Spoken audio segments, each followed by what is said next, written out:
Muhammad.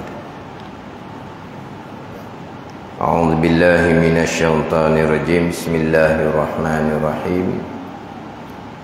Alhamdulillahirabbil alamin wassalatu wassalamu ala sayyidil mursalin wa ala alihi washabbihi ajma'in. Rabbi syrah li sadri wa yassir li amri wahlul 'uqdatam min lisani yafqahu qawli. Subhanaka la ilma lana illa ma 'allamtana innaka antal alimul hakim.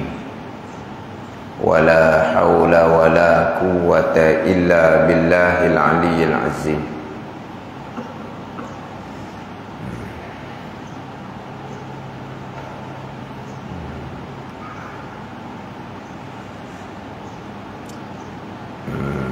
Sebelum ni ada cadangan.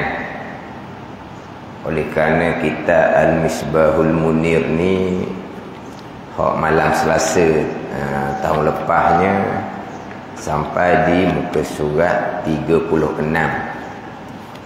Ada yang mencadangkan supaya sambung. Cuma saya kata tengoklah. Kalau tengok ada hak panggil apa? Muka baru. Muka baru. Muka lama belaka tapi baru tengok. Muka baru ambil mana pula? Maknanya bukan yang mengikuti hak kuliah malam Selasa hak tahun lepas tu. Jadi saya kira mula daripada awal. Begitulah. Mula daripada awal. Maknanya kalau betul-betul yang mari tu hak solid, tak lebih, tak mana ni yang panggil hak mari tu hak ikut kita Al-Misbahul Munir, barulah saya akan sambung. Jadi ini kira mula daripada awal lah. Sebab di muka surat 36 tu pun panjang lagi bicara bab malaikat, bicara bab kitab, bicara bab ni di permulaan tu bicara bab tariqah, bicara bab lehera agama kuliah yang 6, bicara bab perkara-perkara yang menyebabkan jatuh murtad oleh Jibril, dipanjang jugalah. Jadi kira kita mula daripada awal balik lah. Kita Al-Misbahul Munir, muka surat 3. Surat 3. Kemudian hak parking tu okey.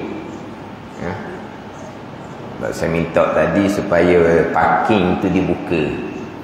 Sebab di dalam tu tempat bulatan tu, kalau dia tidak ada program, di situ memang boleh parking juga. Dia bulatan tu kan. Kalau tidak ada apa program, memang di situ pun tempat parking. Di situ pun. Jadi tadi dia tak buka. Jadi dah tengah tu penuh dah. Kalau masuk dalam tu lagi banyak kereta lagi tak boleh.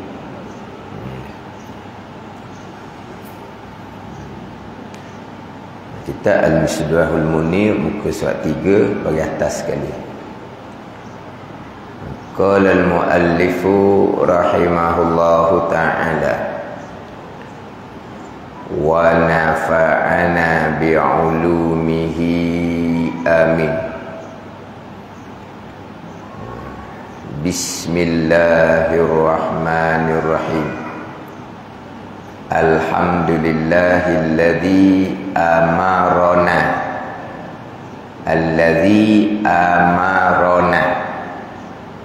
bima'rifatihi wa tauhidihi wa ba'tibatihi wa tauhidihi.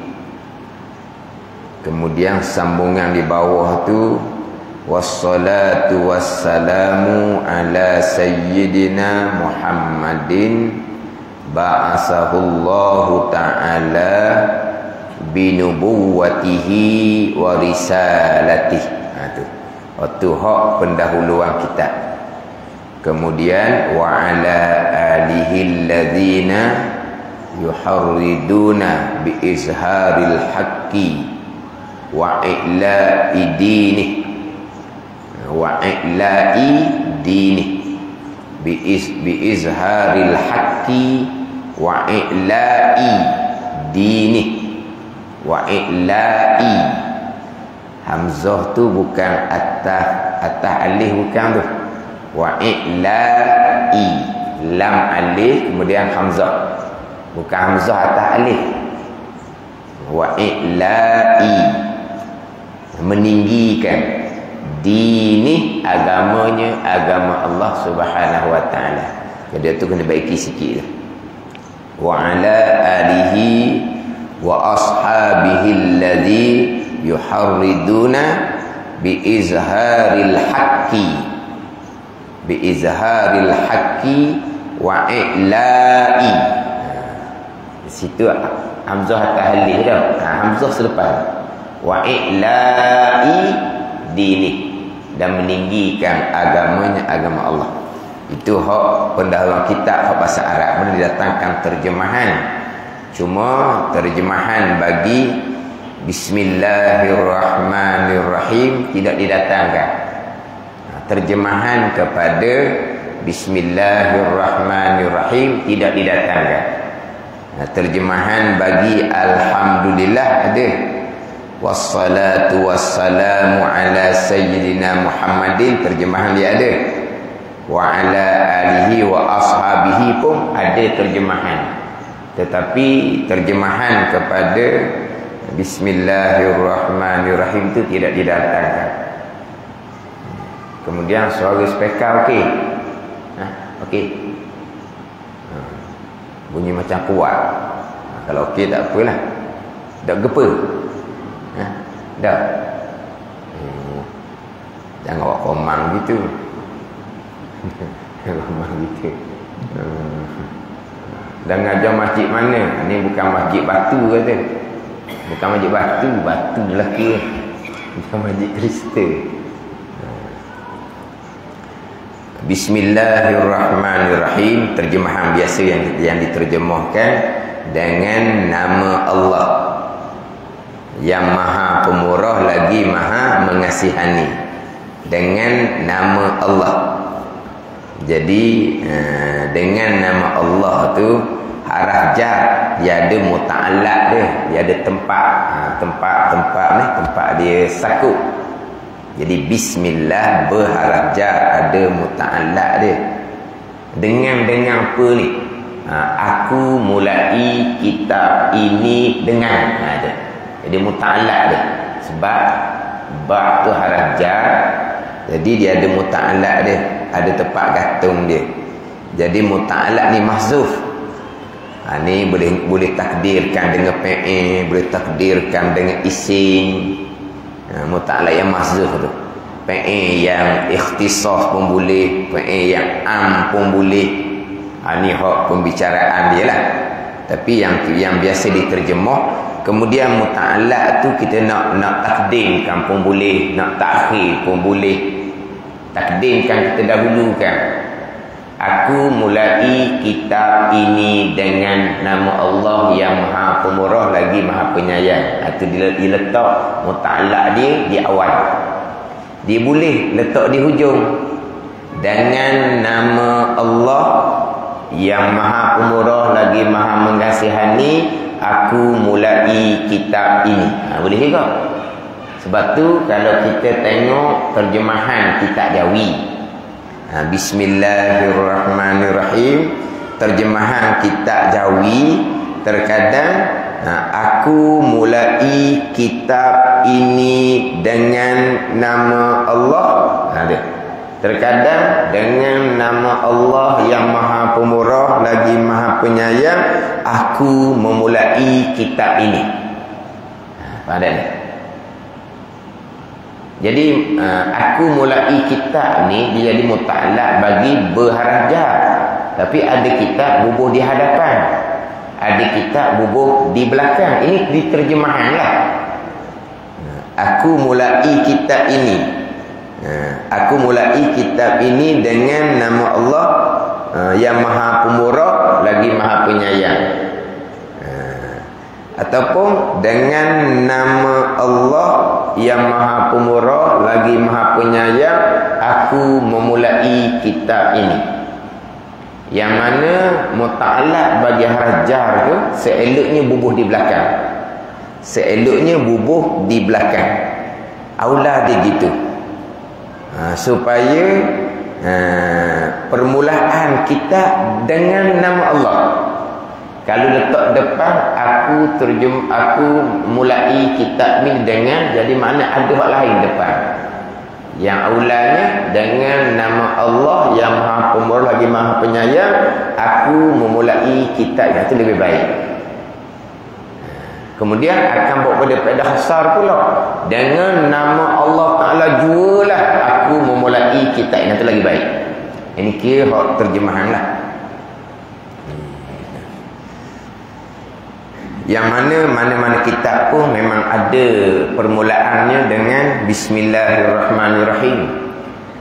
Kalaulah kebetulan kita terjumpa kitab risalah yang kecil-kecil, tiba-tiba di dalam tu tidak ada didatangkan Bismillahirrahmanirrahim, kita kena ihtimal, kita kena tanggung bahawa pengarang tidak menulis Bismillahirrahmanirrahim, tetapi pengarang memulai kitab dengan Bismillahirrahmanirrahim di lidah dia saja. Kena tanggung gitu.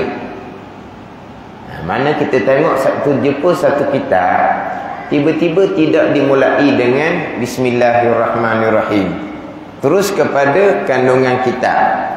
Kitab apa gini ni? Kitab ni tak serupa dengan banyak-banyak kitab kita duk ngaji. Mesti ada Bismillahirrahmanirrahim ni. Ni kitab apa ni tak ada Bismillahirrahmanirrahim? Kita kena tanggung.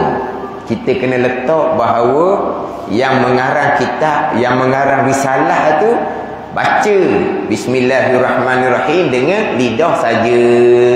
Tak tulis. Situ je. Tak tulis. Kena tanggung seumpama tu. Yang kita letak kitab apa ni, Bismillah pun tak ada ni. Kitab ni kitab yang dicurigai ni. Sebab apa? Sebab tak ada Bismillah. Jangan. Sebab memang ada terkadang kitab kecil-kecil, risalah kecil-kecil, dia tidak tulis Bismillahirrahmanirrahim. Tapi pastilah yang mengarang kitab tu akan memulai kitabnya dengan Bismillahirrahmanirrahim. Yang mana memulai kitab dengan Bismillahirrahmanirrahim disusuli dengan Alhamdulillah, itulah aturan Al-Quranul Karim. Dimulai dengan Bismillahirrahmanirrahim, kemudian disusuli dengan Alhamdulillahirabbilalamin. Dia panggil apa? Iqtidah, turut sebagaimana susunan di dalam Al-Quranul Karim. Jadi di dalam Al-Quranul Karim, surah yang pertamanya surah Al-Fatihah. Maka ayat yang pertama Bismillahirrahmanirrahim, kemudian Alhamdulillahirabbilalamin. Jadi mana-mana pengarang kitab nak tiru sebagaimana Al-Quranul Karim, memulai dengan Bismillahirrahmanirrahim, disusuli dengan Alhamdulillah, maka pengarang pun ikutlah aturan Al-Quran. Sebab kitab-kitab syariah, kitab-kitab agama, sumbernya adalah Al-Quranul Karim dan hadis Nabi SAW. Jadi sebagai permulaan kita kena ikut sebagaimana permulaan Al-Quranul Karim, Bismillahirrahmanirrahim, kemudian disusuli dengan Alhamdulillahirabbilalamin, dan juga beramal dengan mafhum hadis Nabi SAW. Beramal dengan mafhum hadis Nabi SAW. Nabi SAW bersabda, kullu amrin zibalin la yubda'u fihi bi bismillahirrahmanirrahim fahuwa aqta'. Ini hadis Nabi SAW. Nabi bersabda, kullu amrin zibalin, la yubda'u fihi bi bismillahirrahmanirrahim fahuwa aqta'. Ada setengah riwayat fahuwa abtar. Ada setengah riwayat fahuwa ajzam. Dengan makna qalilul barakah, kurang keberkatan. Tiap-tiap, ini hadis Nabi sallallahu alaihi wasallam, tiap-tiap perkara, tiap-tiap pekerjaan,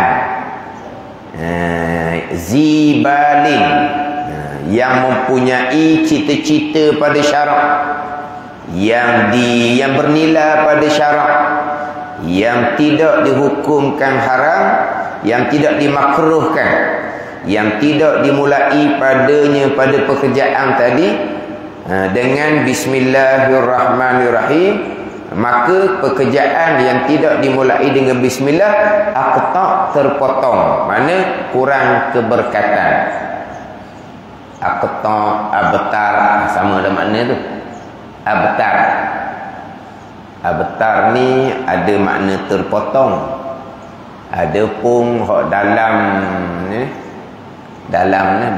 surah ini surah paling pendek itulah, surah Kausar, surah paling pendek, surah Kausar. Inna syani'aka wal abtar. Ada tak? Abtar. Surah Al-Kausar. Dia nama surah ni kita kadang-kadang tak tahu. Kita budak-budak dulu mana ada nama surah. Nama surah sebenar tak ada. Kitanya nama surah tu depan tu lah. Surah Inna A'tayna gitu dah.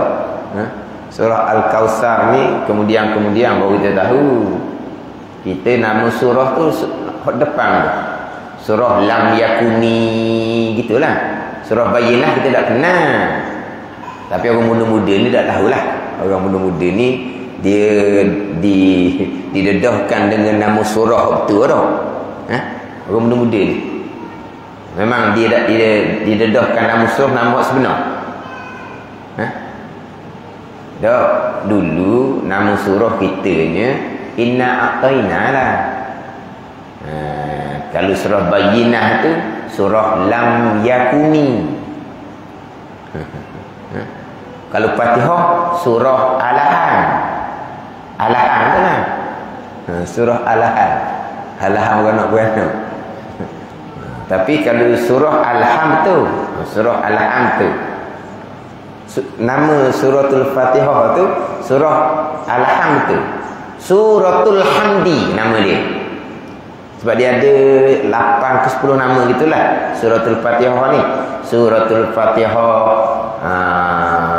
ni dipanggil surah Fatihah, dipanggil Ummul Kitab, Ummul Quran. Di antara namanya Suratul Hamdi. Surah yang disebut surah Al-Han tu lah. Dia ada nama dia, Suratul Hamdi. Surah Kausar, surah yang paling pendek. Tu imam jangan surah Al-Kausar baca rakaat pertama. Ada juga tu imam rakaat pertama dibaca surah Al-Kausar. Maka aku nak baca surah apa? Pada ni. Sebab surah Al-Kausar surah yang paling pendek. Pada ni. Maka aku nak baca surah apa? Surah Qul Huwallah. Qul Huwallah lah, suratul Ikhlas tu lah. Kalau baca surah Qul Huwallah mengikut tertib Quran tu okey lah. Ikut tertib Quran. Tapi jadi panjang. Surah kat kedua daripada rakaat pertama hukumnya makruh. Sama juga rakaat pertama jangan baca surah Qul Huwallah. Dah, surah Qul Huwallah bukan surah yang paling pendek. Surah Al-Kausar surah paling pendek. Kemudian rakaat pertama baca surah Qul Huwallah, rakaat kedua nak baca surah Kausar. Dah surah Kausar lebih pendek. Tu panggil apa ni? Kepala ke atas, kaki ke bawah, tu nginyo ke panggil apa? Dah ni. Dia sudah jadi orang ni. Sudah jadi apa? Terbalik tertib mushaf. Makruh juga. Makruh juga. Dia rakaat pertama tak boleh baca Inna A'tayna ataupun Qul Huwallah. Kalau terbaca juga Inna A'tayna, rakaat kedua baca Qul Huwallah. ataupun baca surah selepas inna ataina tu lah, tapi pastikan baca sebahagian sahaja supaya tak jadi panjang nak banding dengan surah Al-Kautsar. Kalau tersilap baca Qul Huwallahu kat pertama, baca Al-Falaq ataupun An-Nas lah, tapi jangan baca habis. Baca Al-Falaq tapi baca separuh saja. Padahal. Tapi kalau tersalah baca surah An-Nas, kalau tersalah baca surah An-Nas kat pertama, macam mana kat kedua? Abatasara ke kan An-Nas sebelum tu abatana kurang kecil tu lah. Jadi kalau kat pertama baca surah An-Nas, kat kedua dia kena ambil alif lam mim. Dia kena ambil alif lam mim. Tapi jangan panjang sebab dari panjang daripada kat pertama. Sebab dia sunat seumpama tu. Rakaat pertama surah kena panjang rakaat kedua. Kalau kita panjang surah kat kedua pertama hukumnya makruh. Melainkan kalau surah tu memang diatur oleh Nabi sallallahu alaihi wasallam, itu tak apa. Macam sabihi dengan hal atas. Memang panjang hal atas, tak apa tu. Waktu Nabi yang pasangkan. Ataupun surah Jumaat dengan surah Munafikun. Isyak malam Jumaat, semayang fardu Jumaat, rakaat pertama surah Jumaat lepas Fatihah, rakaat kedua surah Munafikun lepas Fatihah. Tapi antara Jumaat dengan Munafikun, panjang Munafikun, tak apa. Itu surah yang dipasangkan oleh Nabi sallallahu alaihi wasallam. Dia kena jaga tertib Al-Quran, dan kena jaga dia punya panjang pendek. Biasa terkadang tu imam tak perasan, rakaat pertama dia baca Alam Nashrah. Alam Nashrah dia baca rakaat pertama. Rakaat dia baca Wattin. Rakaat kedua dia baca Wattin. Tertib Quran okey, tapi Alam Nashrah dengan Wattin mana panjang? Ada ni. Ada kena jaga dia tu. Jadi surah Kautsar tu di hujung tu kan, inna syani'aka huwal abtar. Orang yang cerca engkau yang mak ialah abtar. Apa dia abtar? Dalam tafsiran banyaklah tafsiran dia abtar tu. Satu tafsirannya, orang yang cerca engkau yang mak ialah yang abtar, yang terpotong, yang terputus keturunan. Nak di situ. Itu setengah tafsiran lah. Sebab puak kafir kata ke Nabi sallallahu alaihi wasallam ni tak ada keturunan, terputus keturunan. Sebab anak lelaki Nabi sallallahu alaihi wasallam kesemuanya mati budak belaka. Kesemuanya mati budak belaka. Anak perempuan barulah mati tua, anak perempuan. Anak lelaki semuanya mati budak belaka. Maka puak-puak kafir Quraisy ni kata ke Nabi abtar. Kenapa abtar? Terputus keturunan. Sebab tidak ada anak lelaki. Maka Allah jawab, inna syani'aka wal abtar. Orang yang cerca engkau tu yang abtar, yang terputus keturunan. Dengan mengapa? Orang yang kata ke engkau yang Muhammad, dia mati kafir. Bila mati kafir saja terputus keturunan. Walaupun anak kepada mati kafir ni jadi sahabat Nabi sekalipun, tak ada kaitan dengan dia, terputus keturunan. Ada ni. Bapa tu mati kafir, tapi anaknya menjadi sahabat Nabi sallallahu alaihi wasallam. Abu Jahal mati kafir, Ikrimah mati syahid. Jadi walaupun Ikrimah tu anak pada Abu Jahal, tapi Abu Jahal mati kafir, maka terputus keturunan. Sebab apa? Sebab mati kafir. Kan? Apabila mati, anak menjadi anak yang soleh, kan? Itu bekalan. Pada ni. Dah tak? Bila mati kafir, terputus. Tak ada kaitan. Walaupun anak dia tu menjadi sahabat yang terkemuka. Walaupun anak tu mati syahid sekalipun. Orang yang mati syahid ni boleh bagi syafaat 70 orang ahli keluarga. Dia boleh bagi syafaat. Tapi kalaulah walaupun ayah sekalipun, tapi mati kafir abtar, terputus keturunan. Jadi hak kata ke engkau itulah Tuhan kata abtar, yang terputus, yang terpotong keturunan. Sebab apa? Sebab mati kafir. Kalau tak mati kafir, anak menjadi sahabat terkemuka, bahagian di belaka lah, berkalang di belaka lah. Tapi dah mati kafir. Sama juga kita dalam bab iman, dalam bab akidah, kemah molek.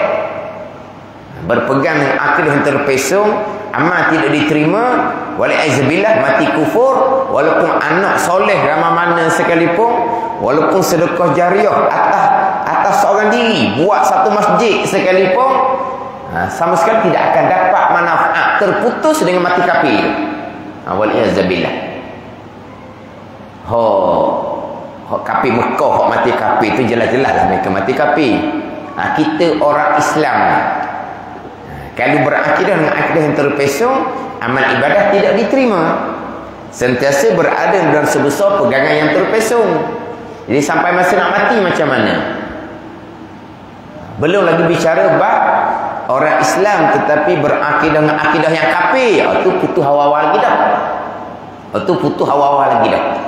Tak ada bagian pahala pun tak ada. Walaupun anak tu soleh, jadi tu guru orang sekalipun. Badan ni.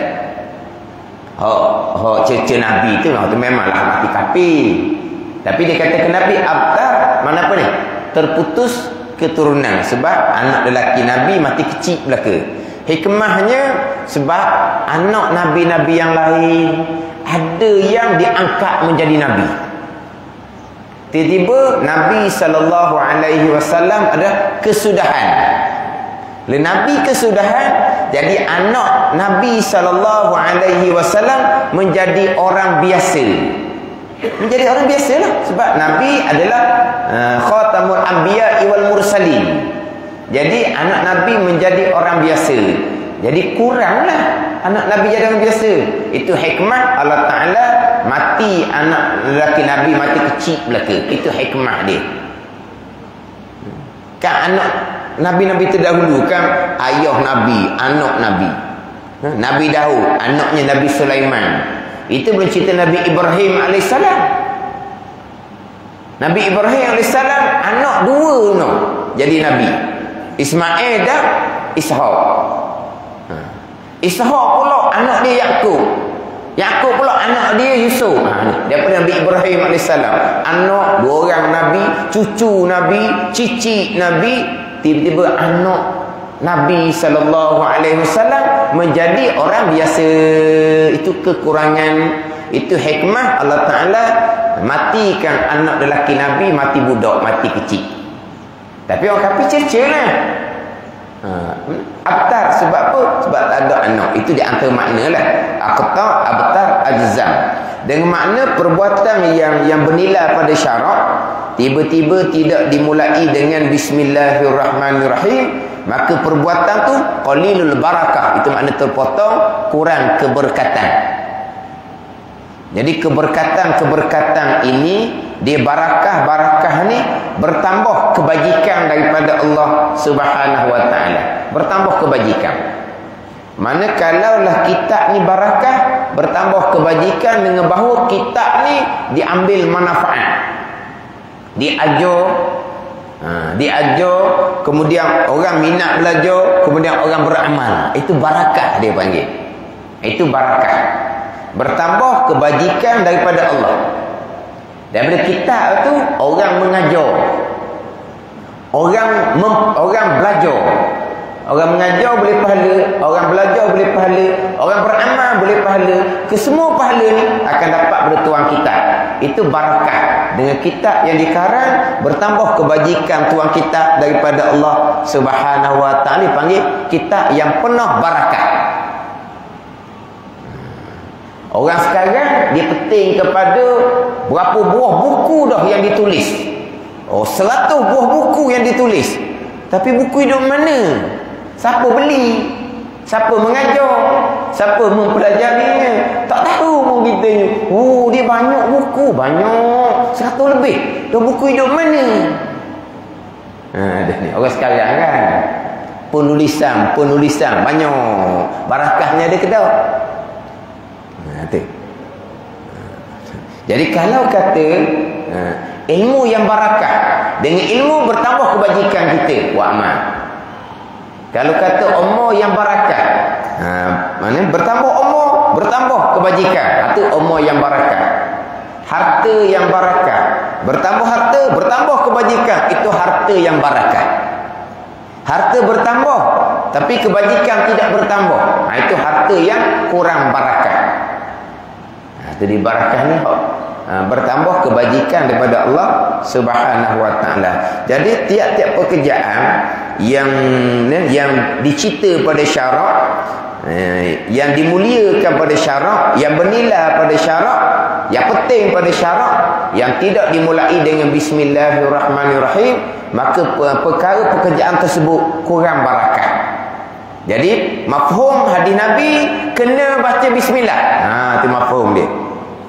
Tapi adakah Nabi memerintah tiap-tiap perbuatan yang bernilai pada syarak, yang tidak haram dan tidak makruh, hendaklah kamu memulai baca bismillah jikalau kamu nak dapat barakah? Nabi tak kata gitu. Nabi hanya kata tiap-tiap perbuatan yang bernilai pada syarak, yang tidak dimulai dengan bismillahirrahmanirrahim, maka perbuatan tersebut kurang barakah. Begitu je lah. Nabi suruh nak baca bismillah. Secara mantuk tidak ada, secara jarak tidak ada, tapi secara mafhum dianya, Nabi suruh baca bismillah lah tu. Barulah pekerjaan yang bernilai pada syarak tadi akan ada barakah. Tu dipanggil beramal dengan mafhum hadis Nabi, bukan beramal dengan mantuk. Mantuk ni hak Nabi kata direct, hendaklah kamu baca bismillah. Tu mantuk dia panggil. Tak ada, Nabi tak kata gitu. Nabi cuma kata tiap-tiap perbuatan yang bernilai pada syarak, yang tidak dimulai dengan bismillahirrahmanirrahim, maka perbuatan pekerjaan tersebut akan terpotong. Ini kurang barakah. Mafhumnya hendaklah kamu baca bismillah untuk dapat barakah. Jadi beramal dengan mafhum hadis Nabi sallallahu alaihi wasallam, tiap-tiap perbuatan yang bernilai pada syarak mulai dengan bismillahirrahmanirrahim. Macam kita itulah buat nak makan, nak minum, nak tu, nak ni, bismillahirrahmanirrahim, supaya mudah-mudahan barakah. Hak sunat tu sunat dah. Untuk dapat barakah dimulai dengan bismillahirrahmanirrahim.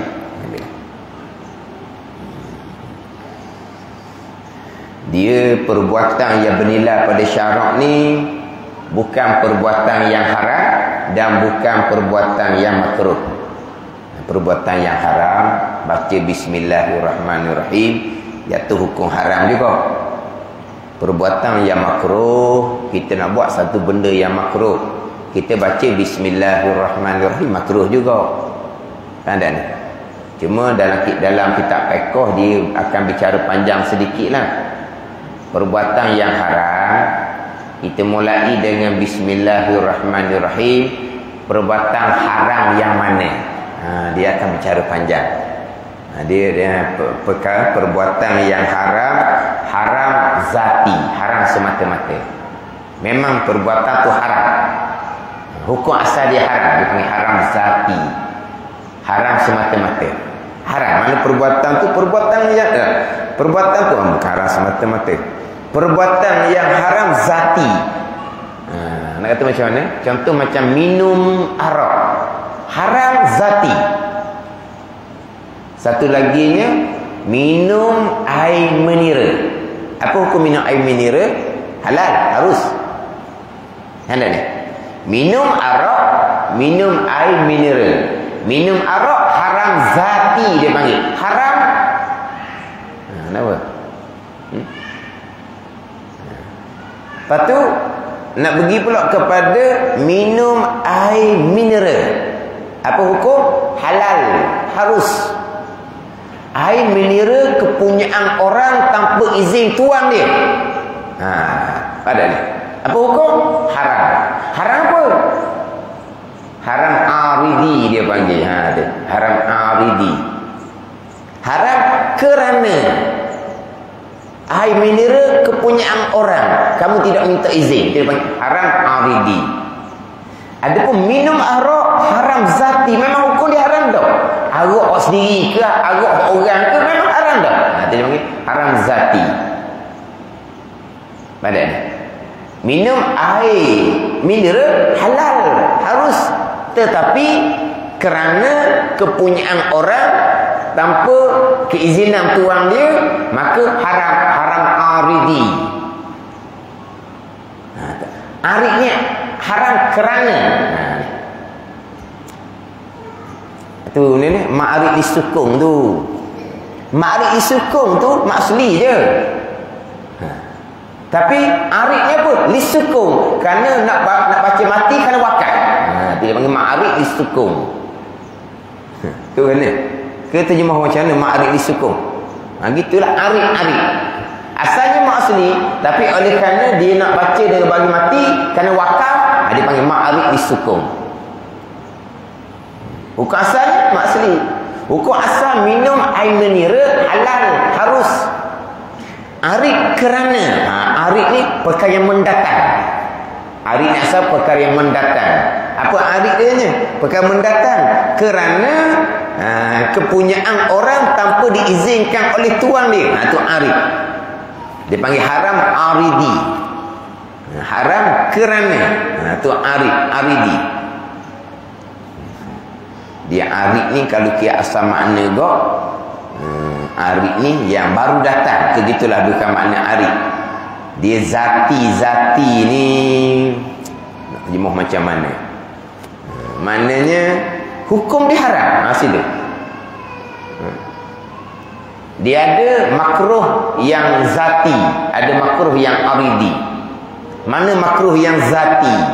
Hukum dia makruh, tengok kemaluan sendiri. Hukumnya makruh. Pada hukum asal. Apa benda yang makruh aridi? Makan benda-benda yang berbau, yang menyebabkan mulut jadi berbau keji. Makan peta, makan jering, makan apa lagi? Buah kedah. Buah kedah, buah apa lagi? Dah. Makan peta, makan jering, makan buah kedah. Budak-budak tak kenal. Dia kenal budak-budak. Makan peta jering ni harus kan makruh kerana waktu aridi dia panggil makruh kerana menyebabkan mulut jadi berbau yang keji. Kalau boleh buat peta jering buah kedah tidak akan menyebabkan mulut jadi bubuh bau keji, tak ada apa lah. Bukan makan peta jering itu makruh. Makan peta jering itu harus.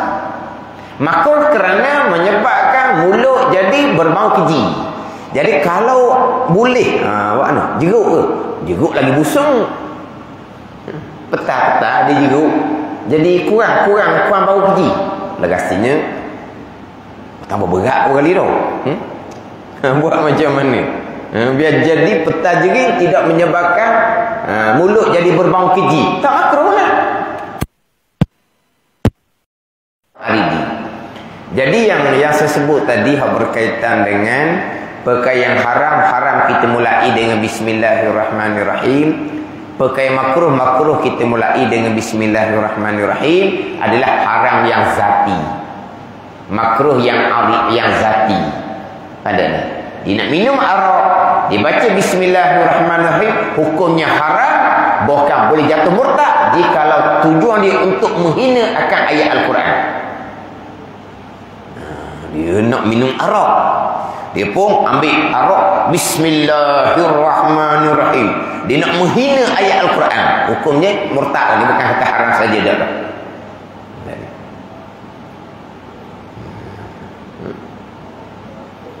Adapun kalau diminum air mineral tadi kepunyaan orang haram juga, tapi tetap disunatkan membaca bismillahirrahmanirrahim.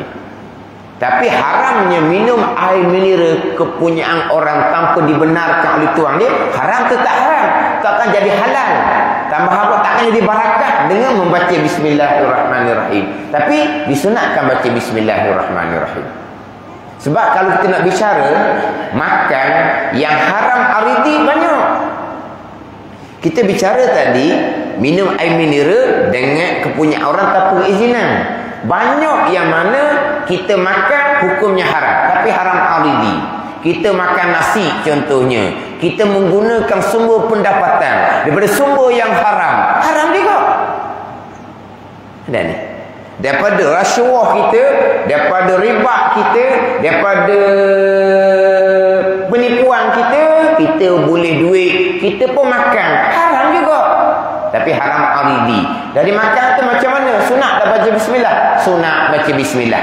Kan haram dia tu. Dia makan nasi harus. Tapi dia beli menggunakan duit sumber yang haram. Jadi makan nasi dengan sumber yang haram, haram. Tapi haram aridi. Maka sunat baca bismillahirrahmanirrahim. Jadi perkara yang haram, haram baca bismillahirrahmanirrahim, haram yang zati bukan haram yang aridi. Ini bicara dalam konteks. Walaupun ada pandangan daif menyatakan bahawa haram dia, haram sahaja. Haram baca bismillah walaupun haram aridi. Itu pandangan daif. Haram mutlaqan. Haram zati ke, haram aridi ke, haram baca bismillahirrahmanirrahim. Itu pandangan daif lah. Sebab haram aridi dia banyak.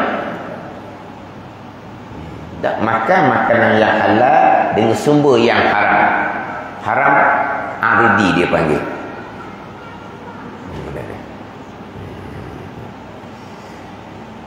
Dia bicara bab zati aridi ni. Ni dalam kitab Al-Misbahul Munir ni comel. Dia akan bicara berkaitan dengan hak zati, hak aridi, pergi kepada bicara hukum akal. Dia ada hukum akal zati, dia ada hukum akal aridi. Tu kena ngaji molek. Hukum akal aridi itu dia pergi pada hukum syarak, wajib pada syarak, mustahil pada syarak, harus pada syarak. Bukan hukum syarak, wajib, sunat, haram, makruh. Itu hukum taklifiyah yang 5 tu dalam usul fiqh tu. Wajib, sunat, haram, makruh. Itu hukum taklifiyah yang 5. Itu dalam usul fiqh. Ini perkara yang dinilaikan berdasarkan pada syarak yang menyatakan. Maka keluar wajib syarak, mustahil syarak, harus syarak. Wajib syarak tu dipanggil wajib akal aridi, mustahil syarak, mustahil akal aridi, harus syarak, harus akal aridi. Ini walaupun pembicaraan tu agak dalam sedikit, tapi mustahak ni. Di sini kadang-kadang dia bicara berkaitan dengan perkara yang harus. Perkara yang harus. Tidak nak beza antara harus zati dengan harus aridi.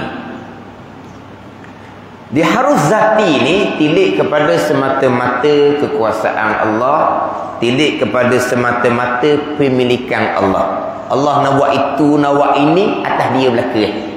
Tidak ada yang menekan Allah Subhanahu wa ta'ala sebab Allah Maha Kuasa. Semuanya di bawah pemilikan Allah Subhanahu wa ta'ala. Ini harus akal zati pada ni. Bukan kira pada aridi ni. Hak zati, hak asal. Sekarang ni Allah Maha Kuasa. Yang berlaku semuanya milik Allah. Hak barang dia semuanya milik Allah. Allah nak buat macam mana pun, hak dia. Akal kita boleh terima. Tuan buat gitu boleh terima. Tuan buat gini boleh terima. Tuan buat A kita boleh terima. Tuan buat B tu boleh. Akal kita boleh terima. Dia panggil harus akal. Tapi bila kita tilik pada Quran yang nyatakan, tu aridi. Maka yang Quran nyata tu saja yang wajib berlaku. Wajib akal aridi, wajib syarak dia panggil. Saya pernah dengar orang ceramah, dia mempertikaikan. Tapi dia tidak memahami hukum syarak, hukum akal, zati aridi. Dia kata, yalah, kita ni hak bicara bab hukum akal. Hak kaedah sifat 20 lah. Makna harus Allah nak memasukkan orang beriman dalam neraka. Harus Allah nak memasukkan orang kafir dalam syurga. Dia cerita gitu. Itu harus apa tu? Harus akal zati. Sebenarnya harus akal zati ni tak ada dah sebenarnya. Tidak ada dah harus akal zati ni. Didatangkan harus pada akal ini. Yang pertama untuk menyempurnakan sifat istighna. Yang kedua untuk tolak fahaman Mu'tazilah yang menyatakan Allah wajib. Ada. Atau Mu'tazilah. Maka didatangkan harus akal. Tapi wakil dia tak ada harus akal ni. Sebab apa? Sebab tilik pada taksis iradah, tilik pada ilmu Allah, tilik pada Quran beritahu, itu yang akan berlaku. Mustahil berlaku sebaliknya. Memang semata-mata tilik kepada kekuasaan Allah, tilik kepada pemilikan Allah. Orang yang beriman harus Allah masukkan ke neraka. Orang yang kafir, mati kafir, harus Allah masukkan ke syurga. Pandai ni? Harus. Tambahan pula, beriman seseorang hak Tuhan, bukan hak seseorang pun. Allah nak pun neraka, neraka hak Tuhan. Apa siapa nak sekat ni? Orang kafir tu, kafir pun kodak-kodak Allah. Kafir maksiat pun datang dari perbuatan Allah. Allah nak bersyurga, apa pelik ni? Harus pada akal. Tapi Quran beritahu macam mana? Quran beritahu macam mana? Janji Quran macam mana? Orang beriman Quran janji macam mana? Orang kafir Quran kata macam mana? Tilik Quran tu, apa yang Quran kata, orang beriman beramal soleh dijanjikan dengan syurga kekal selama-lamanya. Orang beriman beramal soleh wajib akal aridi, wajib syarak syurga Allah Subhanahu wa taala. Itu dipanggil hukum akal aridi. Dia akan bicara lagi tak misbahul muni nanti. Tak faham sini dia akan jadi macam-macam. Orang kafir Quran kata macam mana? Ada surah Al-Bayyinah tu. Quran kata macam mana orang kafir? Ke neraka Allah yang akan kekal selama-lamanya. Ada ni. Quran menyatakan innallaha la yaghfiru an yushraka bih. Allah sama sekali tidak akan mengampuni orang yang mensyirikkan Allah Subhanahu wa taala. Tilik kira pada Quran yang janji, Quran yang kata, maka mustahil Quran bohong. Maka orang kafir wajib neraka Allah, mustahil syurga Allah. Wajib neraka, wajib akal aridi, wajib syarak. Mustahil akal aridi, mustahil syarak orang kafir masuk syurga. Macam sekarang orang bicara bab qada. Allah nak buat gitu, nak buat gini, nak buat gitu, nak gini, harus. Ada. Mana akal boleh terima? Allah nak kehendaki kita macam mana? Allah nak buat kita macam mana? Akal boleh terima. Ini hukum asal. Tetapi taksis iradah ni macam mana? Ketentuan azalinya macam mana? Ketentuan azalinya macam mana? Jadi mustahil apa yang ditentukan pada azal tidak berlaku. Mustahil akal aridi, mustahil syarak. Ini dalam kitab Al-Misbahul Munir nanti di muka surat 8, di muka surat 9. Ini suatu perkara yang berguna, yang sangat banyaklah orang-orang yang jahil dengan perkara ini. Sehingga yang tidak disangka dengan jahilnya, tetapi jahil juga. Siapa yang tidak disangka dengan jahil, tiba-tiba jahil? Siapa? Orang agama lah. Kan? Kalau kita orang kampung jahil, orang tak pelik. Kita orang kampung pandai atau orang pelik? Oh, pandai dia mah. Siapa kok yang maksud pengarang kita yang tidak disangka-sangka jahil, tiba-tiba jahil? Orang berilmu lah. Memanglah tilik pada kekuasaan Allah. Allah nak buat tu, nak buat ni, harus berlaku. Tapi tafsir ketentuan iradah azalinya macam mana? Samalah kalau kita bicara bab kiamat. Kiamat, dunia hancur, dunia dikekalkan.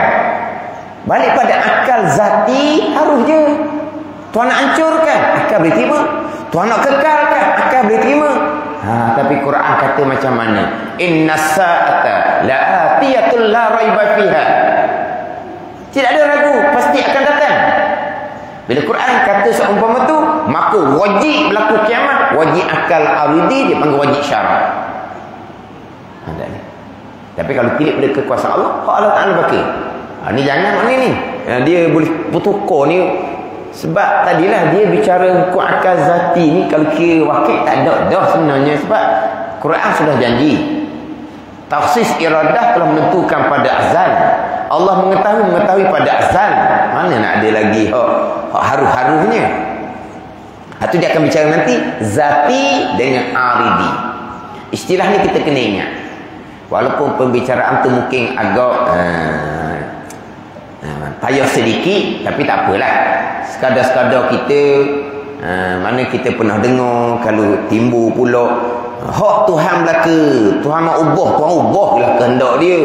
Tuhan maha kuasa kan, Tuhan kehendak daripada azal, tapi Tuhan tak maha kuasa kan, Tuhan nak ubah lah. Jadi apabila disakut dengan kehendak azali, tu jadi aridi dah panggilnya, hukum akal aridi. Jangan kait situ. Kalau kita sangkut dengan Tuhan kehendak pada azal, tapi Tuhan kuasa, Tuhan nak ubah lah. Tapi tilik pada kehendak azali,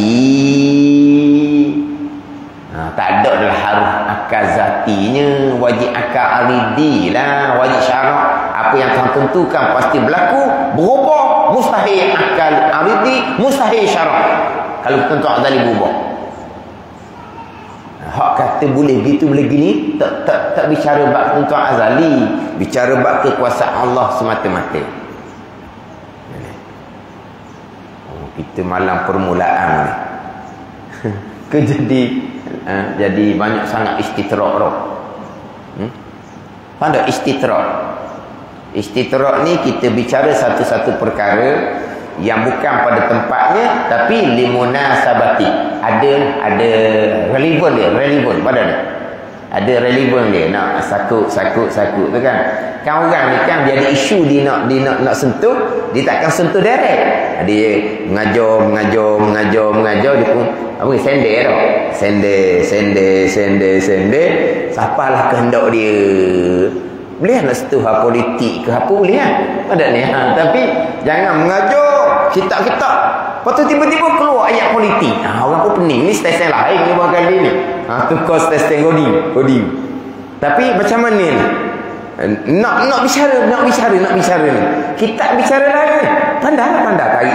Tarik sikit. Siapa tempat nak cerita? Pandai. Yalah kadang-kadang kan orang dia belajar, ustaz, tolong kau ustaz sentuh satu masalah. Penting masalah ni. Dia nak sentuh masalah dia tu, dia kena ada relevan ke tak relevan dia. Mana kena cari point. Tajuk sikit, lagi sikit. Boleh situ. Nak baca kitab, lepas tu nak lompat kepada perkara lain. Tu apa panggil? Tukar stesen radio pun panggil, tak kena gitu. Dia mana? Dia panggil istitrak ni kita bicara perkara lain, tapi dia ada kaitan-kaitan dia. Sebab kita nak bicara di sini perkara yang haram dan juga makruh yang zati, maka haram kita mulai dengan bismillah, makruh kita mulai dengan bismillah. Tapi kalau haram aridi, makruh aridi, tetap disunatkan kita memulai baca bismillahirrahmanirrahim. Haram zati contohnya nak buka kunci rumah orang. Bismillahirrahmanirrahim. Nak curi itu haram zati. Dia baca bismillah tu hukumnya haram, dosa besar. Dia niat nak menghina ayat Quran, murtad ni, kafir ni, wal iazabillah. Sebab dia nak mencuri. Baca bismillahirrahmanirrahim, mudah-mudahan banyak barang tuan ditinggal. Gitu barangkali. Ataupun nak tulis nama ekor. Kenal nama ekor? Nak tulis nama ekor, bismillahirrahmanirrahim. Orang Terengganu tak kenal nama ekor. Nak tulis nama ekor, bismillahirrahmanirrahim, biar jadi betul. Apa hukum baca bismillah? Tulis nama ekor berjudi itu dosa besar lah. Ni baca bismillah apa hukum? Haram baca bismillah. Sebab apa? Dia berjudi. Berjudi itu haram zati dia panggil. Jangan main orang gila ni. Tu orang gila judi tu kan. Orang gila dia boleh jadi macam-macam orang gila ni. Nampak kita baik sikit, nampak baik semayang bandok tinggal. Sebut kat nombor. Nak nombor benda pula. Sebut je lah. Nak nombor benda, sebut je dia kata. Ada dia. Mandak dia nampak kita baik semayang bandok tinggal ni. Dia ada barakah orang kali. Minta nombor. Dia tak kata nombor nak beli nombor ekor. Cuma sebut nombor je. Sebutlah barang-barang, tak apa dia sebut. Kalau kita sebut, dia pun ambil, kena naik semua nombor dia kita sebut tu kok. Ramai orang kumung. Tak guna. Mana dia ada pasal-pasal. Dia jumpa minta nombor. Bukan kata nak beli nombor ekor ni. Hanya suruh sebut nombor je. Ikut nombor mana pun. Sebut je dia kata. Ni saya biasa cerita ni. Tu guru nak anak beranak dia. Gila punya gila dia. Dia jumpa tu guru minta nombor ekor. Ni. Tapi anak beranak ni dia berani lah. Oh, tu guru nasihat lah tu gurunya. Anak beranak ni apa benda gila dah ni. Tergamuk mari jumpa tu guru minta nombor ekor. Bayang kan? Kalau kena orang lain berapa kali dia perambak dah. Kali dah anak beranak. Orang lain pun tak berani nak minta gitu dah, nak berani minta. Tugu marah lah, nasihat. Tapi tugu masa nasihat tu dia berdiri depan kereta. Tangan ni kan dia nasihat marah kan, tangan ni gerak lah, jangan lagu itu gitulah tangan gerak. Dia tangan dia setuh ke kereta. Dia katak ke kereta. Tangan tugu ni marah, dia pun balik kissing kan. Tugu marah. Kena nombor tugu tu naik. Tugu sampai nombor tu sebenarnya. Itu huraian dia. Tu huraian dia. Itu tafsiran dia. Tugu masa marah ke dia, Tugu nak marah kan. Jadi tangan ni katok lah. Apa mu ni? Gitu lah. Tapi Tugu katok kereta Tugu. Kena nombor kereta tu naik. Masa dia minta. Mana apa ni? Tugu isyarat tapi tak perasan. Isyarat tu gurunya ambil nombor tu kereta aku ni lah. Tu. Itu punya gila dia. Wallahualam lah. Ni. Jangan. Orang aksiden, orang pergi tolong orang, dia pergi ambil nombor, patah-patah tu dia sambung nombor berapa. Tapi kami tak ada gitu tau. Kami tak ada. Kalau dia pergi luar aksiden, nombor patah, dia tak pergi tolong orang, dia cari nombor. Jadi dia ambil, ditulis nombor untuk judi ni, ditulis baca bismillah, haram. Sebab apa itu? Haram zati dia panggil. Kita disunatkan baca bismillah tiap-tiap perkara yang bernilai pada syarak, yang tidak haram, yang tidak makruh. Cuma ada juga perkara yang bernilai pada syarak, tidak disunatkan baca bismillah, ada juga. Dia satu-satu perbuatan, satu-satu pekerjaan ibadat, dia ada permulaan dia dah. Dia ada permulaan dia dah. Mana contohnya? Sembahyang, apa permulaan dia? Allahu Akbar. Kesudahan dia Assalamualaikum warahmatullahi. Ada gitu. Jadi sembahyang ni sudah ada permulaan dia dengan Allahu Akbar. Maka tidak disunatkan baca bismillahirrahmanirrahim. Tidak disunatkan. Sebab dia sudah ada permulaan dia dah ada. Zikir yang sudah ada permulaan dia, maka tidak disunatkan baca bismillahirrahmanirrahim. Orang nak bang dan iqamah.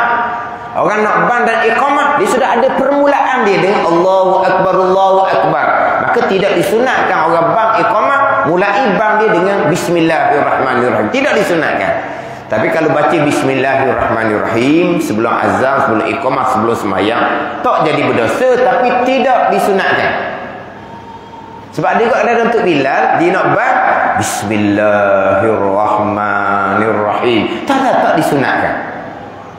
Tu khatib nak berkhutbah, pegang tukar khutbah tu. Pegang tukar, apa permulaan dia? Alhamdulillah, itu permulaan dia.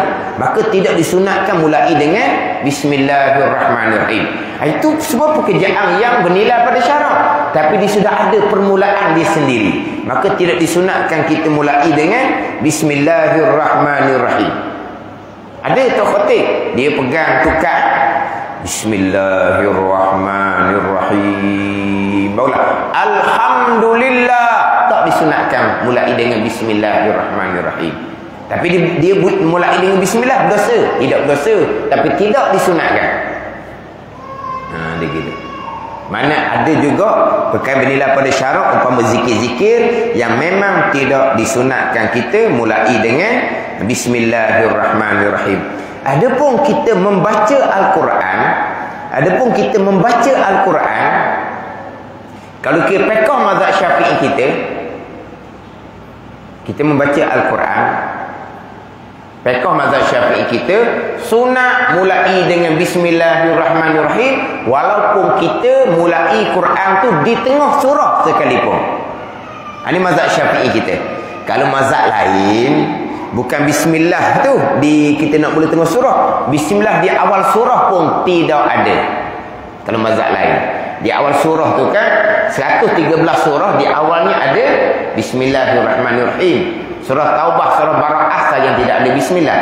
Jadi di awal 113 surah bismillah itu hanya tulisan saja, tidak disunatkan baca. Itu mazhab lain. Kita mazhab Syafi'i bukan kita baca di awal surah, bukan kalau kita nak mulai baca Al-Quran di tengah surah sekalipun, selain daripada kita sunat ta'awuz, a'udzubillah, kita sunat baca Bismillahirrahmanirrahim. Tapi di sini ada khilaf di kalangan ulama sendiri, sebab di situ tidak ada bismillah. Ta'awuz atau sepakat ulama, iza qara'tal Quran fasta'iz billahi minasyaitanir rajim. Itu memang itu jelas. Nak baca Quran kena ta'awuz. Auzubillah tu memang sepakat ulama. Bismillah sunat ke tak? Sebab dimulai Quran tu di tengah. Macam tu imam kadang-kadang dia potong-potong surah, dia ambil di tengah. Biasa tu imam tidak akan baca Bismillahirrahmanirrahim, dia hanya baca auzubillah sahaja.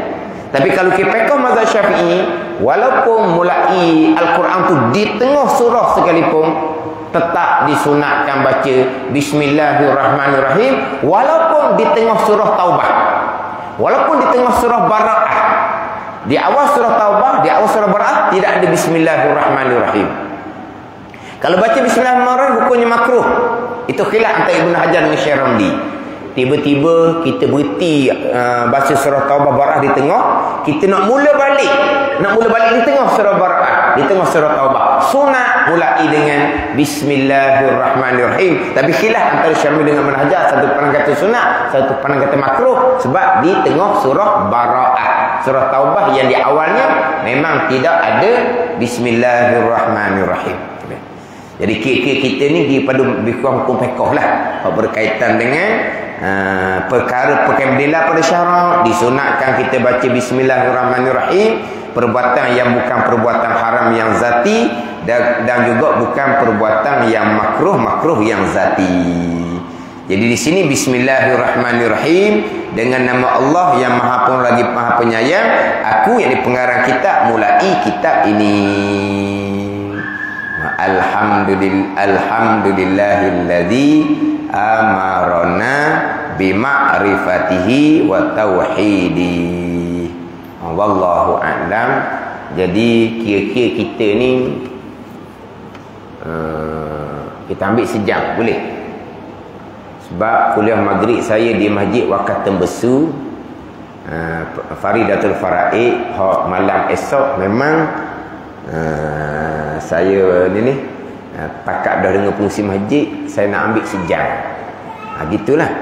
Jadi sini kita macam mana? Sejam. Sejam dah boleh. Kita ambil ngam sejam. Tadi mula 7.55, ni 8.58, lebih 3 minit je lah ni. Lebih 3 minit. Sejam dah. Jauh juga nak masuk dalam tu, balik nanti gelap. Dah gelap dah. Dah gelap. Jauh juga tu sejam lah. Cuma yalah, tu saya dah cakap lagi dengan Tok Imam.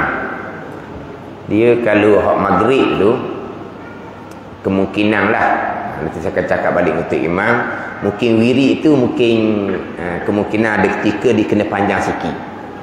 Sebab sekarang ni tak apalah, maghrib lewat. Kalau maghrib awal, saya audio tadi, kalau maghrib tu awal, turun bukit dah bang maghrib dah, saya nak kena balik tukar baju di rumah, lepas tu nak mari pula.